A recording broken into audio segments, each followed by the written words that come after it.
Salut à tous, c'est Thilo, c'est Métos de la chaîne Métos 3. J'espère que vous allez bien. Aujourd'hui, dans cette vidéo, je vais vous présenter le numéro 3 en test de l'ISS de chez Althaise. Mais avant de passer à la construction de ce numéro 3, je tenais encore à remercier Gemini Comet d'avoir pu m'obtenir les 4 numéros test de la collection de l'ISS.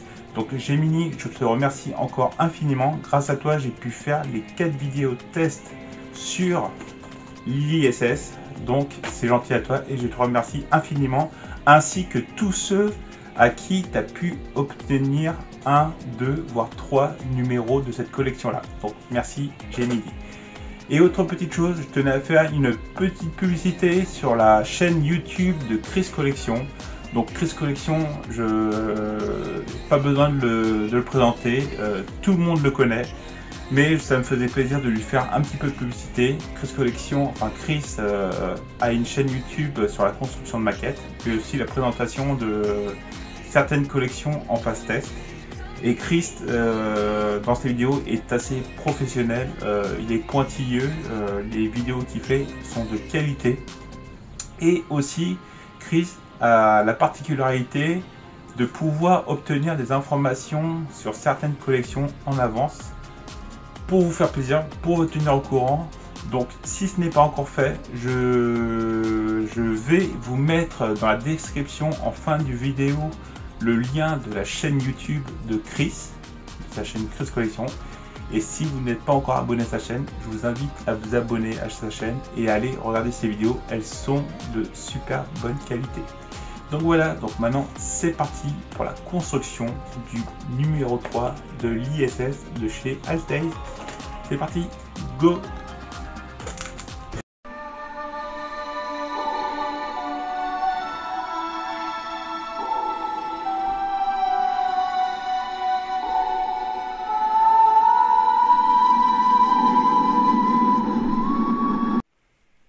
Donc c'est parti pour le montage de ce troisième numéro test de l'ISS de chez Althaise. Donc voilà ce qu'il y a dans le fascicule.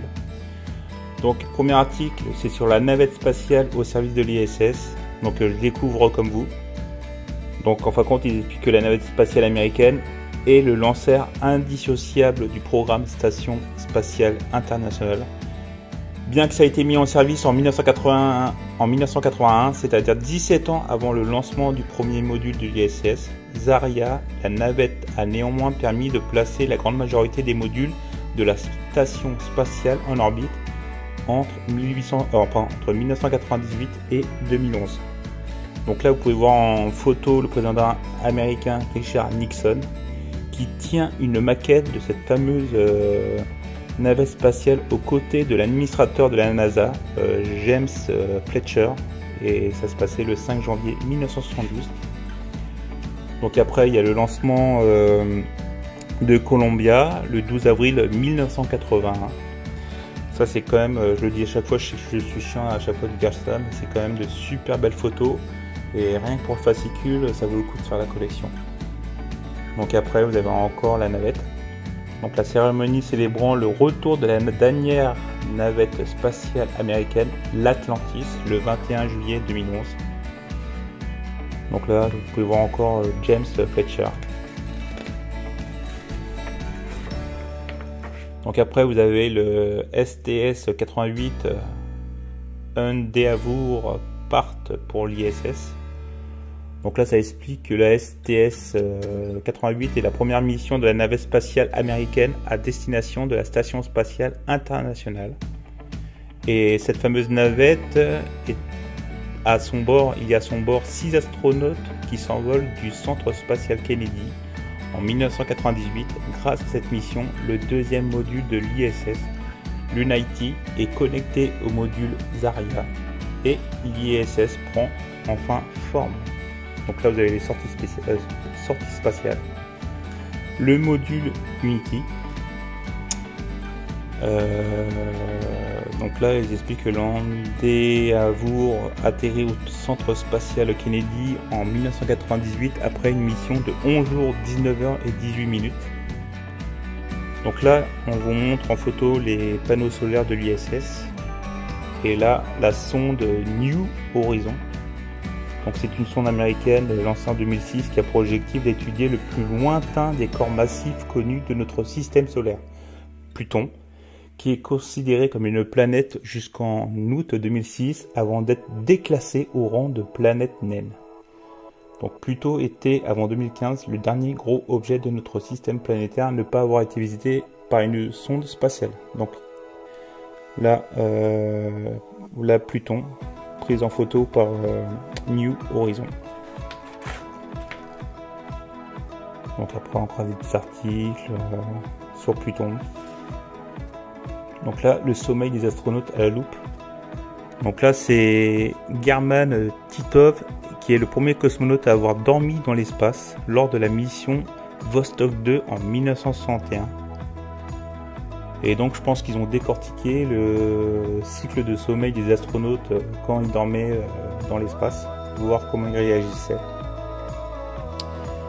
Donc voilà, et comment dorment les astronautes à bord de l'ISS. Ça vous explique de quelle façon ils dorment, enfin quel est le matériel qu'ils ont pour dormir au niveau couchage.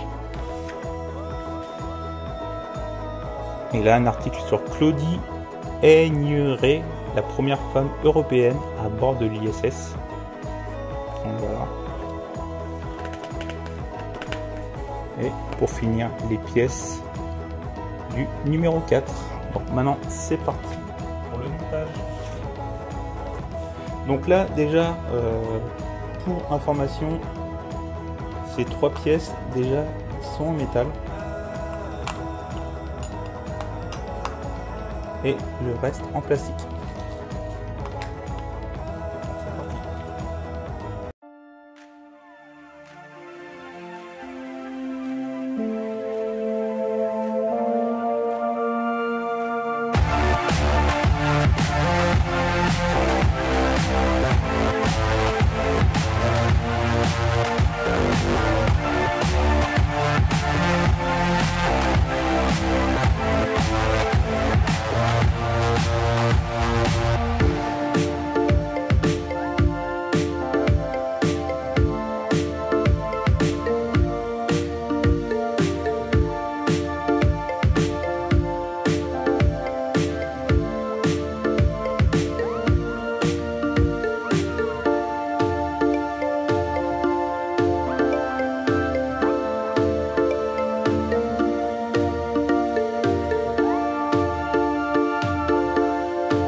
Et voilà pour le numéro 3. Voilà comment il fallait monter cette partie-là. Donc à la fin de ce montage, il vous reste cette pièce-là, la pièce B17. Donc ça sera à garder pour un prochain numéro. Donc maintenant, on se retrouve pour la conclusion. Et voilà Kilou, c'est la fin de ce test numéro 3 de l'ISS de chez Altaze. Donc voilà le résultat du numéro 3, voilà ce que ça donne. Donc je peux vous dire que ce soit les pièces en plastique et les pièces en métal, le paint, la peinture est très bien réalisée. Il n'y a aucune bavure, il n'y a aucune foulure. C'est du travail soigné. Donc Altaze a fait un super bon boulot au niveau de la réalisation. Je vous rappelle que la maquette sera à l'échelle de 1/110e, ce qui fera un sacré beau bébé. Donc déjà rien que ce numéro là, vous pouvez quand même voir un très beau résultat. Et voilà ce que ça donne au bout de 3 numéros. Donc le numéro 1 et 2 de la phase test. Voilà ce que vous avez au bout de 2 numéros. Et voilà avec le 3e numéro. Donc je tiens encore à dire que Altaze a fait du super bon boulot. Que ça soit le fascicule qui est très bien détaillé, ceux qui aiment l'astronomie, tout ce qui est sur les astronautes, un petit peu sur les planètes, mais surtout beaucoup l'histoire, je peux vous garantir que les fascicules sont très bien détaillés et très poussés au niveau des recherches historiques. Donc voilà pour les fascicules. Aussi c'est bien qu'ils aient mis le schéma de montage à l'extérieur. Une fois que vous avez fini de monter la maquette, le schéma de montage, à la limite vous n'avez plus besoin. Que les fascicules, vous pourrez garder ça tout le temps. Donc c'est vraiment un gros plus. Donc voilà, donc c'est tout pour cette vidéo. Merci encore à Gemini d'avoir pu m'obtenir les 4 numéros test de chez Altaze. Merci encore à toi Gemini. Et pensez à aller voir à la fin de la description de la vidéo le lien de la page, enfin de la chaîne YouTube de Chris Collection. Et si ce n'est pas encore fait, mais je pense que c'est déjà fait, allez vous abonner à sa chaîne. Vous allez voir, il fait des vidéos de professionnels, enfin de très grande qualité. Et vous verrez que Chris a beaucoup de cœur à l'ouvrage pour faire ces vidéos. Donc voilà, donc c'est tous les petits loups.